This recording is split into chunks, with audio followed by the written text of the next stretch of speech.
Orang yang serakah itu fokus hidupnya cuma untuk dirinya dan dirinya dan dirinya. Apa yang dia bisa dapat untuk dirinya sendiri, bagaimana dia memperkaya dirinya sendiri, apa yang menguntungkan bagi dirinya sendiri. Saya ingin share 2 hal yang menjadi musuh dari keserakahan. Kalau Anda ingin terbebas dari keserakahan, musuh dari keserakahan yang pertama adalah mengerti kata cukup. Tuhan berjanji dalam hidup kita bahwa kita tidak akan pernah kekurangan. Tuhan gak akan pernah tinggalkan kita.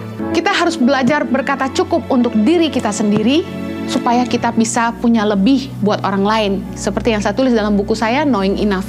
Prinsip hidup yang kedua, bagaimana kita bisa menang dari keserakahan? Musuh dari keserakahan adalah kemurahan hati. Anggarkan dalam keuangan bulanan Anda, setiap tanggal berapa Anda mau nabur untuk siapa. Kalau kita ngerti kata cukup, dan kita komitmen untuk selalu menabur, kita akan bisa menjaga hati kita untuk tidak serakah. Saya belajar untuk tidak meningkatkan gaya hidup sekedar menghabiskan berapapun penerimaan. Tuhan itu menyediakan benih bagi para penabur. Saya belajar prinsip firman Tuhan ini bahwa ternyata gini, ketika kita bisa menabur, itu bukan karena kita baik, kita murah hati. Karena sesungguhnya benih untuk kita tabur itu berasal dari Tuhan sendiri. Ketika Tuhan memberkati kita, kita harus sadar bahwa Tuhan memberikan benih untuk ditabur dan benih yang untuk kita makan sebagai roti. Saya ingin bilang begini, ketika Tuhan menggerakkan hati kita untuk menabur, untuk seseorang atau sebuah pelayanan, saya cuma mau bilang gini, Tuhan cuma butuh ketaatan. Jangan khawatir kita kurang, karena Tuhanlah yang menyediakan benih bagi para penabur. Ingat, setiap kali kita diberkati, ada 2 bagian. Ada yang boleh kita makan sebagai roti, ada yang jadi benih untuk kita tabur. Jangan berhenti menabur, jangan lupa mengucap syukur. Pada hari ini saya akan share tentang bebas dari keserakahan. Saya ingin mengingatkan kembali bahwa Tuhan Yesus pernah mengajarkan kepada kita bagaimana keserakahan merupakan sebuah kebodohan. Saya mau mengangkat kisah tentang orang kaya yang bodoh dalam Lukas 12 ayat yang ke-15. Mari kita baca bersama-sama. Katanya lagi kepada mereka, berjaga-jagalah dan waspadalah terhadap segala ketamakan, sebab walaupun seorang berlimpah-limpah hartanya, hidupnya tidaklah tergantung daripada kekayaannya itu. Kemudian ia mengatakan kepada mereka suatu perumpamaan, katanya, ada seorang kaya, tanahnya berlimpah-limpah hasilnya. Ia bertanya dalam hatinya, apakah yang harus aku perbuat? Sebab aku tidak mempunyai tempat di mana aku dapat menyimpan hasil tanahku. Ayat 18, lalu katanya, inilah yang akan aku perbuat. Aku akan merombak lumbung-lumbungku, dan aku akan mendirikan yang lebih besar, dan aku akan menyimpan di dalamnya segala gandum dan barang-barangku. Ayat yang ke-20 dikatakan, tetapi firman Allah kepadanya, hai engkau orang bodoh, pada malam ini juga jiwamu akan diambil daripadamu, dan apa yang telah kau sediakan untuk siapakah itu nanti? Demikianlah jadinya dengan orang yang mengumpulkan harta bagi dirinya sendiri jikalau ia tidak kaya di hadapan Allah. Dari ayat ini, Lukas 12, ayat yang ke-15 sampai dengan 20, dengan judul perikop orang kaya yang bodoh, ada 2 hal yang Yesus tekankan. Yang pertama, harta bukan segalanya. Hidup manusia tidaklah bergantung dari harta. Lukas 12 ayat 15b dikatakan, walaupun seorang berlimpah-limpah hartanya, hidupnya tidaklah tergantung daripada kekayaannya itu. Banyak orang yang berkata bahwa uang adalah segala-galanya. Tetapi Yesus menekankan di ayat ini bahwa uang atau harta bukanlah yang segalanya. Hal kedua yang Yesus tekankan adalah ukuran kesuksesan di mata Tuhan berbeda dengan ukuran kesuksesan hidup kita di mata dunia. Ukuran kaya di mata Tuhan itu sangat berbeda. Lukas 12 ayat 21 dikatakan, demikianlah jadinya dengan orang yang mengumpulkan harta bagi dirinya sendiri, jikalau ia tidak kaya di hadapan Allah. Kalau menurut ukuran dunia, orang kaya ini sangat sukses hidupnya. Dia punya begitu banyak harta, sampai-sampai lumbungnya tidak cukup. Dia harus bangun lagi lumbung yang baru. Tetapi menurut ukuran Tuhan, orang ini sama sekali tidak kaya. Kenapa? Mengapa orang ini tidak kaya di mata Allah? Jawabannya adalah karena ia serakah. Orang yang serakah itu fokus hidupnya hanya memperkaya diri sendiri. Bagi Tuhan, orang kaya ini sama sekali tidak kaya di mata Tuhan karena ia hanya memperkaya dirinya sendiri. Amsal 30 ayat 15a berkata, si lintah mempunyai 2 anak perempuan yang namanya untukku dan untukku. Orang yang serakah itu fokus hidupnya cuma untuk dirinya dan dirinya dan dirinya. Apa yang dia bisa dapat untuk dirinya sendiri, bagaimana dia memperkaya dirinya sendiri, apa yang menguntungkan bagi dirinya sendiri. Saya ingin share bagaimana kita bisa menemukan penangkal keserakahan. Tentu saya percaya umat Tuhan tidak mau hidup dalam keserakahan. Dan bagaimana kita belajar untuk tidak serakah? Kuncinya adalah belajar untuk tidak hidup untuk diri sendiri. Jangan fokus memperkaya diri sendiri, jangan mementingkan diri sendiri, dan belajar menempatkan orang lain lebih utama daripada kita. Filipi 2 ayat yang keempat berkata begini, dan janganlah tiap-tiap orang hanya memperhatikan kepentingannya sendiri, tetapi kepentingan orang lain juga. Kunci dari bebas dari keserakahan adalah kita harus belajar tidak hanya memikirkan kepentingan kita sendiri, tapi memikirkan kepentingan orang lain, memikirkan kepentingan orang banyak. Ketika dalam hidup ini seseorang diberikan kesempatan untuk memperoleh sebuah jabatan yang tinggi dan dipercaya atas nasib hidup orang banyak, harusnya dia memikirkan apa yang dia harus lakukan untuk memajukan kehidupan orang banyak, apa yang dia harus lakukan untuk kepentingan hidup orang banyak. Tapi sayangnya kebanyakan orang ketika mereka mendapat sebuah jabatan yang mereka pikirkan berapa keuntungan yang mereka bisa dapatkan. Ketika ada yang punya kepentingan, pasti ada yang dikorbankan. Yakobus 3:16 berkata, sebab di mana ada iri hati dan mementingkan diri sendiri, di situ ada kekacauan dan segala macam perbuatan jahat. Ketika ada intrik-intrik kepentingan diri sendiri, orang akan mulai mengorbankan yang lain supaya dirinya diuntungkan. Saya keliling Indonesia berusaha menolong anak-anak di pedalaman untuk bisa sekolah. Tantangan-tantangan yang kami hadapi cukup banyak dan salah satunya yang sangat-sangat mengganggu adalah ketika kami bertemu dengan orang-orang yang punya jabatan tetapi punya kepentingan. Bukannya mereka menolong kami supaya bisa mensejahterakan masyarakat mereka, tapi justru sebaliknya. Orang-orang yang punya kepentingan, baik politik maupun agama, yang justru menjadi penghalang dalam sebuah gerakan di dalam mengentaskan kemiskinan di rakyat Indonesia. Saya sayangkan, saya percaya harusnya ketika kita mengedepankan kepentingan orang banyak, kita harusnya bisa menyingkirkan semua kepentingan diri sendiri. Saya ingin share 2 hal yang menjadi musuh dari keserakahan. Kalau Anda ingin terbebas dari keserakahan, musuh dari keserakahan yang pertama adalah mengerti kata cukup. Ibrani 13 ayat yang kelima dikatakan begini, janganlah kamu menjadi hamba uang, dan cukupkanlah dirimu dengan apa yang ada padamu. Karena Allah telah berfirman, aku sekali-kali tidak akan membiarkan engkau, dan aku sekali-kali tidak akan meninggalkan engkau.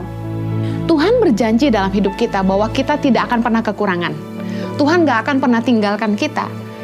Dan kalau kita tidak mau jadi hamba Tuhan, firman Tuhan dalam Ibrani 13 ayat 5 berkata, kita harus belajar mencukupkan diri kita dengan apa yang ada. Kita harus belajar berkata cukup untuk diri kita sendiri, supaya kita bisa punya lebih buat orang lain. Seperti yang saya tulis dalam buku saya, Knowing Enough. Saya ingin mengajarkan sebuah prinsip yang saya hidupi. Yang pertama, ambil secukupnya. Saya ingin kasih contoh dalam khotbah ini, hal-hal praktikal yang saya lakukan dalam hidup saya sehari-hari. Hal yang pertama yang saya lakukan tentang prinsip hidup ambil secukupnya adalah setiap kali saya diberi berkat berupa makanan atau apapun oleh siapapun, saya hanya mengambil yang secukupnya untuk saya. Saya akan kasih contoh makanan. Ketika mama saya kirim makanan ke rumah, mama saya kirim 3 loyang kue. Yang saya lakukan adalah saya buka salah satunya dan kemudian saya potong seberapa banyak yang dibutuhkan untuk orang-orang yang tinggal bersama saya. Kemudian sisanya saya bagikan ke anak-anak di asrama maupun staf di kantor kalau itu cukup. Saya lihat seberapa banyak yang saya bisa bagikan, lalu saya akan bagikan untuk yang lainnya. Jarang sekali saya mau menyimpan makanan di freezer karena saya pikir makanan yang fresh selalu yang terbaik. Makan itu ada batasnya. Kita nggak mungkin bisa makan semua makanan. Bayangkan kalau mama saya kirim 3 loyang kue dan berpesan, jangan bagi-bagi ya. Mana mungkin saya bisa makan 3 loyang makanan. Saya pikir saya paling hanya makan 1 potong atau 2 potong dengan kopi di pagi hari. Nikmat bukan? Daripada disimpan-simpan di kulkas, belum tentu juga ingat, belum tentu juga dimakan. Jadi saya selalu berpikir lebih baik dibagikan kepada yang membutuhkan. Anak-anak kos contohnya. Kemudian, belajar berkata cukup.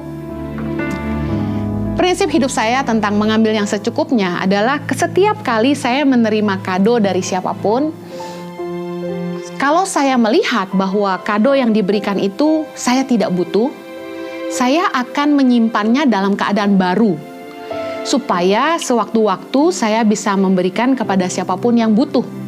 Anda tentu pasti senang diberi barang yang baru.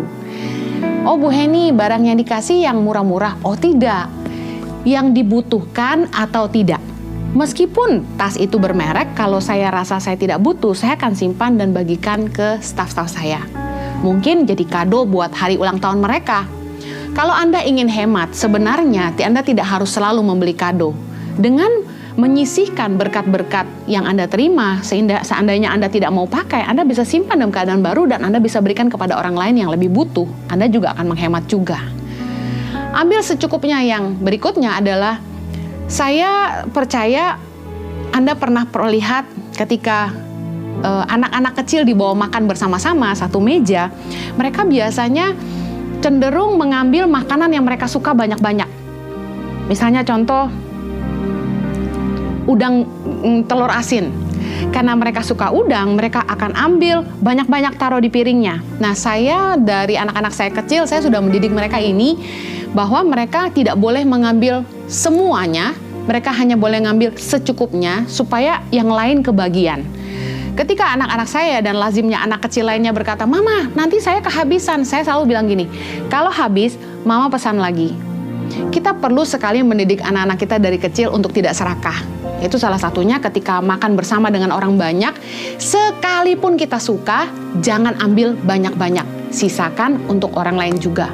Apalagi kalau Anda ditraktir orang makan, jangan rakus meskipun enak. Amsal 23 yang pertama berkata, "Bila engkau duduk makan dengan seorang pembesar, perhatikanlah baik-baik apa yang ada di depanmu. Taruhlah sebuah pisau pada lehermu, bila besar nafsumu." Ayat ini mengajarkan, siapa kita dapat dinilai dari cara makan kita. Kalau Anda tidak mau dinilai sebagai orang yang serakah, ketika Anda diajak makan oleh orang kaya atau atasanmu, pastikan Anda tidak serakah, Anda memesan secukupnya. Saya pernah mengajarkan di khotbah-khotbah saya yang lain, bahwa ketika Anda ditraktir makan sama orang, ingat aturan mainnya. Yang pertama, yang ngundang pesan duluan. Yang kedua, yang diundang tidak boleh pesan yang lebih mahal dari yang ngundang. Yang ketiga, jangan pesan minuman yang aneh-aneh, mentang-mentang Anda ditraktir orang, jangan aci mumpung, kecuali yang mengundang memesankan. Paling murah itu biasanya di restoran teh tawar panas atau air putih. Tapi air putih pun lihat-lihat. Kalau botolnya kaca, wah itu mahal sekali harganya. Yang keempat, jangan take away. Jangan alasan punya anak di rumah dan lain sebagainya. Itu salah satu tips yang saya pernah ajarkan untuk memastikan kita mengerti bagaimana kita hidup jadi berkat ketika kita diajak orang lain untuk makan. Prinsip hidup yang kedua, tadi yang pertama adalah mengambil yang secukupnya. Bagaimana kita bisa menang dari keserakahan? Musuh dari keserakahan adalah kemurahan hati. Saya dan Jojo memegang prinsip untuk selalu berbagi, setia memberi. Amsal 21 ayat 26 berkata, keinginan bernafsu sepanjang hari, tetapi orang benar memberi tanpa batas. Saya sama Jojo punya komitmen menabur rutin setiap bulan. Anggarkan dalam keuangan bulanan Anda, setiap tanggal berapa Anda mau nabur untuk siapa. Saya sama Jojo lakukan itu. Kalau boleh jujur, kami menabur sekitar 30% dari berapapun yang kami peroleh. Jadi setiap bulan itu kami menganggarkan di awal bulan, kami memberkati si A, si B, si C, lalu kemudian di pertengahan bulan ketika kami terima berkat lagi, kami salurkan lagi, lalu ketika di akhir bulan kami terima berkat lagi. Jadi saya dan Jojo mendisiplin diri, setiap kali kami terima berkat, kami menyisihkan itu untuk orang lain. Bahkan sampai dengan 50% dari apa yang saya terima, saya bagikan untuk orang lain. Dan kenapa begitu? Karena saya rasa saya cukup. Kalau kita ngerti kata cukup dan kita komitmen untuk selalu menabur, kita akan bisa menjaga hati kita untuk tidak serakah. Nah, bagaimana caranya kita masih punya cukup tabungan untuk diri sendiri? Dulu saya pernah punya teman di Australia, murah hatinya luar biasa, tapi kurang berhikmat. Kurang berhikmatnya bagaimana? Semua penghasilannya dikasihin orang. Wah, luar biasa, baik hati, tapi kekurangan. Nah, bagaimana supaya jangan sampai kita tidak kekurangan, kita masih bisa menabung, tapi juga kita masih bisa menabur. Nah, saya belajar untuk tidak meningkatkan gaya hidup, sekedar menghabiskan berapapun penerimaan. Jadi contoh, saya mengatur keuangan keluarga kami, saya sudah tahu untuk uang sekolah butuh berapa, cicilan KPR rumah butuh berapa, untuk biaya rumah tangga, listrik, air, makan kira-kira berapa. Nah, saya tidak mau gaya hidup ini ditingkatkan hanya karena melihat kami terima berkat lebih. Karena apapun yang saya bisa tabur, saya tabur. Selebihnya saya tabung buat masa depan anak-anak saya. Oleh karena itulah ketika masa sulit datang, kami masih bisa makan karena saya punya tabungan. Nah, bagaimana kita bisa menabur kalau kita sendiri kurang? Nah, tetapkanlah untuk menabur setiap kali Anda punya pemasukan sehingga hati Anda tidak terjerat oleh keserakahan. Saya ingin share bahwa kunci untuk bebas dari keserakahan adalah memberi. Tapi tahukah Anda, memberi juga merupakan kunci dari kebahagiaan? Kisah Rasul 20 ayat 35, Yesus mengajarkan kepada kita bahwa lebih berbahagia memberi daripada menerima. Kok bisa? Kenapa memberi membuat orang bahagia? Karena orang yang murah hati itu banyak sahabatnya dan dikelilingi oleh orang-orang yang mendoakannya supaya sehat dan panjang umur. Saudara harus tahu kalau sampai kita pelit, kita pasti didoain cepat mangkat, cepat terangkat. Kita pasti tidak punya teman. Siapa yang senang dekat-dekat dengan orang pelit? Yang kedua, saya dan Jojo ngalami. Ketika kami membantu orang, kami selalu didoakan. Berkali-kali saya hampir celaka, tapi saya tahu berkat doa-doa orang-orang banyaklah saya dan Jojo bisa tetap sehat dan bertahan sampai hari ini. Amsal 19 ayat 6 berkata begini, banyak orang yang mengambil hati orang dermawan, setiap orang bersahabat dengan si pemberi. Orang yang murah hati itu pasti banyak temannya. Tidak harus selalu berupa uang. Orang-orang yang murah hati dalam bercerita hal-hal lucu, itu pun pasti banyak yang gemar. Kami menemukan orang-orang yang murah hati dalam sekedar tersenyum saja, temannya banyak. Tuhan itu menyediakan benih bagi para penabur. Saya belajar prinsip firman Tuhan ini bahwa ternyata gini, ketika kita bisa menabur, itu bukan karena kita baik, kita murah hati. Karena sesungguhnya benih untuk kita tabur itu berasal dari Tuhan sendiri. Ketika Tuhan memberkati kita, kita harus sadar bahwa Tuhan memberikan benih untuk ditabur dan benih yang untuk kita makan sebagai roti. 2 Korintus 9 ayat yang ke-6 berkata gini, camkanlah ini, orang yang menabur sedikit akan menuai sedikit juga. Orang yang menabur banyak akan menuai banyak juga. Ayat ke-10 berkata, Ia yang menyediakan benih bagi penabur dan roti untuk dimakan. Ia juga yang akan menyediakan benih bagi kamu dan melipat gandakannya dan menumbuhkan buah-buah kebenaranmu. Saya ingin cerita sebuah kesaksian yang luar biasa. Salah satu sahabat kami di Sydney, Australia, beliau adalah gembala salah satu gereja jemaat Indonesia. Jemaatnya tidak terlalu banyak, tetapi hamba Tuhan ini, sahabat kami, merupakan hamba Tuhan yang betul-betul murni hatinya dan punya hati misi. Beliau sampaikan kepada jemaatnya bahwa beliau ingin sekali menabur buat pelayanan Tangan Pengharapan, yaitu untuk menolong anak-anak di pedalaman. Gereja ini mengadopsi salah satu dari Feeding and Learning Center kami di pedalaman TTU Timor NTT. Nah, ketika niatnya ini disampaikan di depan jemaat, para penatua gereja ini datang menghampiri gembala ini setelah ibadah dan marah sama dia. Kenapa? Karena ternyata gereja ini sedang berencana membeli sebuah gereja. Karena mereka belum punya tempat ibadah sendiri, mereka masih menyewa. Nah, di saat dimana mereka harus beli gedung gereja, gembalanya ini malah memilih untuk komitmen menabur setiap bulan buat Tangan Pengharapan. Ketika ditegur oleh para penatua, sahabat kami ini berkata, Tuhan yang menyediakan benih bagi para penabur. Saya ingat dia cerita ini. Apa yang terjadi?